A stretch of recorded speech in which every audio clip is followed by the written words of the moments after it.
RNC Chair Ronna McDaniel joins me now.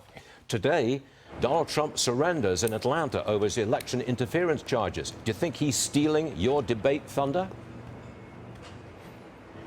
I think we can walk and chew gum at the same time, Stuart. I actually think it does emphasize why we need to win, because Democrats right now are punishing people for being Republican across the country. And it's not just Donald Trump, it's people going to PTA meetings like Tim Scott talked about last night, calling parents domestic terrorists. It's pro-life activists. It's a shame that we're seeing Republicans be targeted for their conservative beliefs. So I think we need to talk about the debate so we can make sure we do elect Republicans in 2024. The Democrat National Committee will not commit to President Biden taking part in any of the debates in the general election. What's your response to that, Ronna?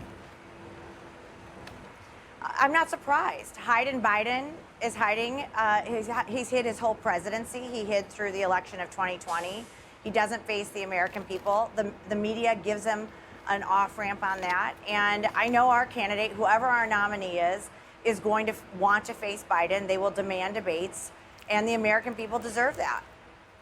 What are the rules for the second debate? Are you cutting down the number of qualifiers? So we're raising the threshold. So for this debate, candidates needed 1% in 3 national polls. For the second debate, they'll need to get up to 3%. And they'll need to raise their donor threshold by 10,000 donors. So we're going to raise it incrementally. I think that's right. They had their chance last night. If they're not gaining momentum, we'll start seeing that field shrink if they don't make that debate stage with that criteria.